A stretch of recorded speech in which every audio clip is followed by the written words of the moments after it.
But I would really want to try out the R1250 GS Adventure for my next bikes. But anyway, normal. I want this. Oh, the 850 is it for freeway riding. Do I like it? I like it.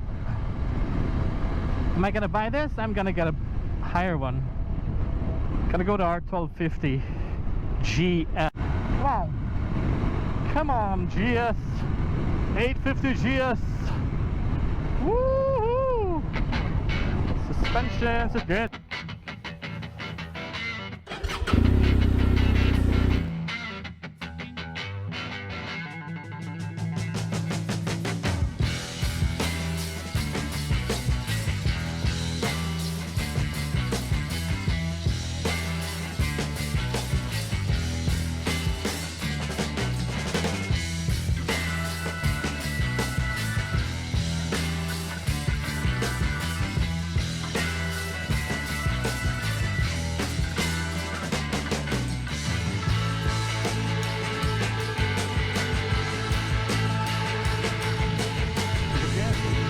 I'm going to break this into a couple different components.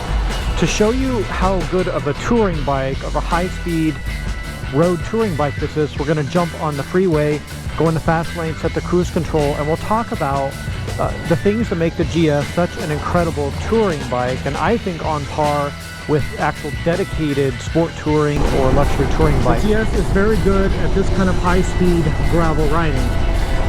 Now don't try that at home. I don't recommend going 90 miles an hour in the dirt on a 600-pound adventure bike, but this bike is more than capable of doing that.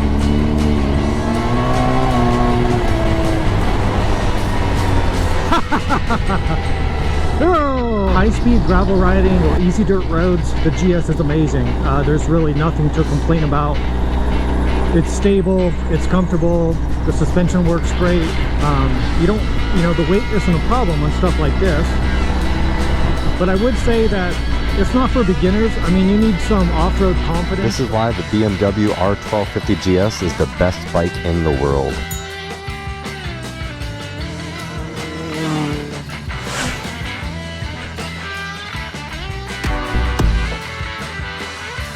so enough watching YouTube videos and looking at posters of adventure bikes and wishing upon a star that you'll have that one day. This is the R1250 GS Adventure.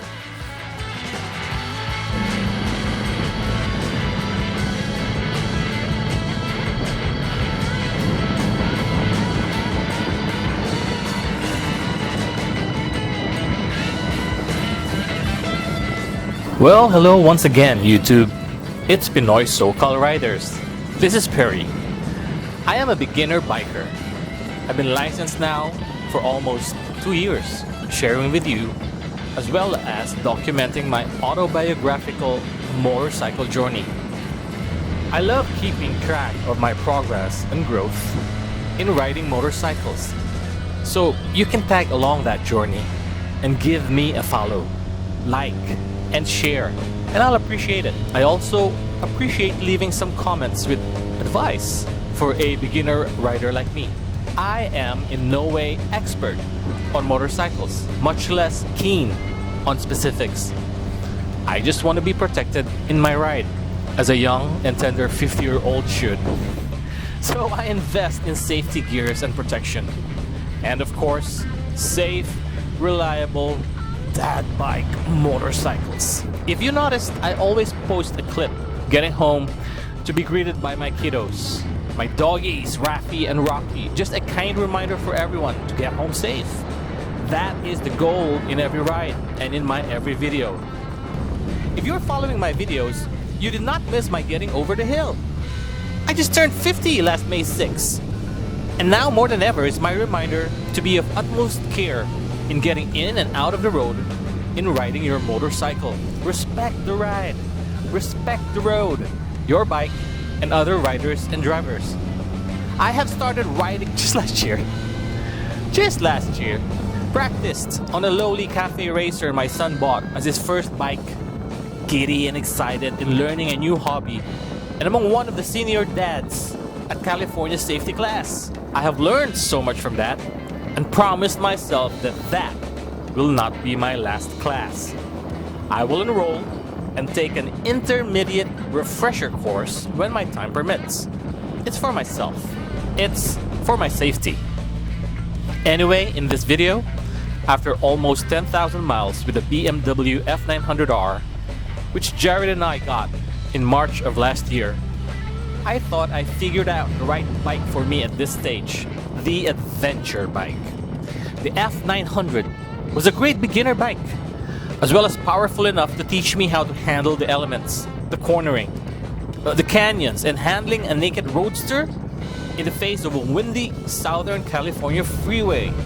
After some research and watching videos, as well as test riding some really good bikes from Triumph, Aprilia, Ducati, and of course BMW, I set my sights on this GS Adventure.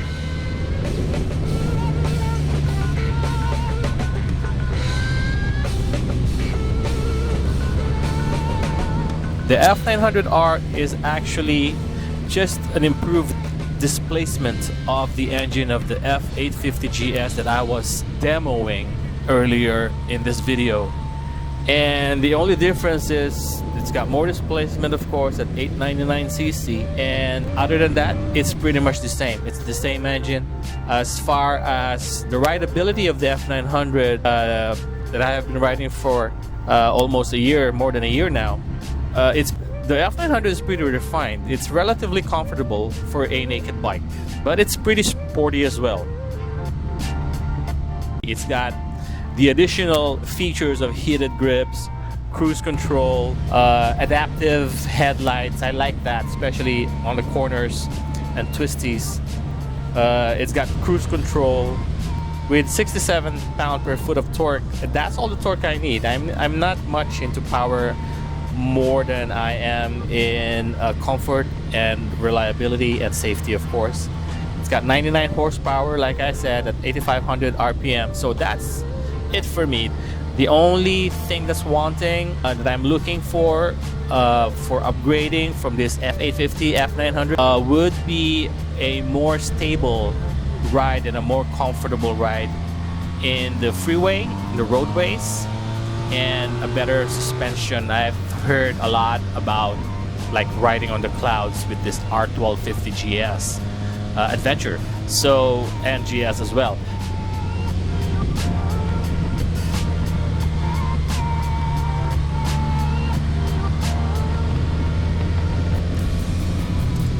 The R1250 GS Adventure boasts of 136 horsepower with 1254 cc's in displacement. It's boxer twin engine. It's got 142 Newton miles torque. That's a lot of torque, man.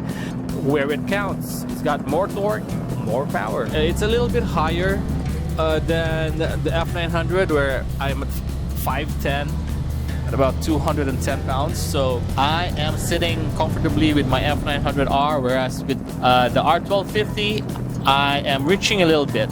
But you will find out later how I have come to the realization that you're not messing with a 600-pound bike. So I was standing at the pavement where I pulled over, and as you can see, the road was tilting quite a bit. It's inclined quite a bit, and I was there to just fix my camera and make sure that all the angles were taken, and shifting the camera to the left side of me.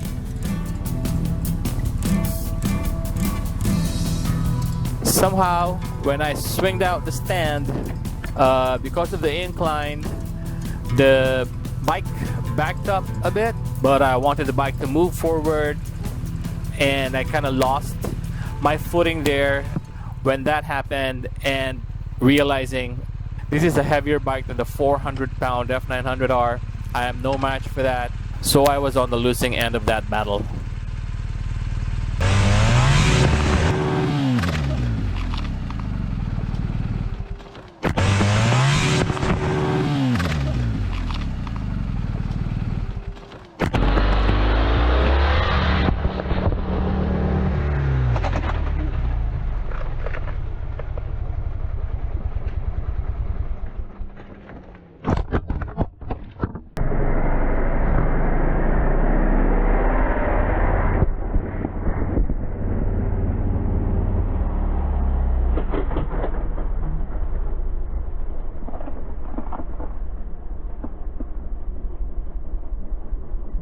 you will be falling down more easily and more often, as it's more difficult to control the higher bike, the top heavy bike, which Adventure would be in this case, unless you are so tall that it doesn't really matter to you which bike you are holding.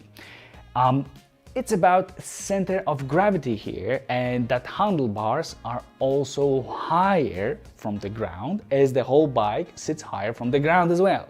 So it will require more force to keep it up, and then there is weight difference, especially with the tank full of fuel, since it's more difficult to reach the ground at any time that you will need to support yourself with your foot. The threat is larger on an Adventure.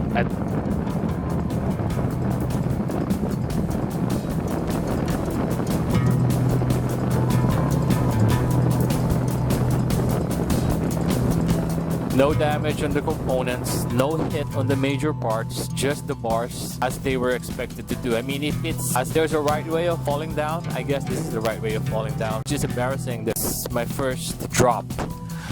So when I checked and nothing was damaged, I figured, oh, okay. It's like the GS Adventure telling me, you're dealing with a bigger beast now. Have some respect. So that's what it was. So now I know, and like I said in this video, I'm constantly learning, and I've learned from that experience. I'm not sure if I'm gonna miss the ESA, something that the F900 R had, the dynamic ESA, but it only works for the rear shock of the F900 R. But for this R1250 GS Adventure, I don't think I miss it.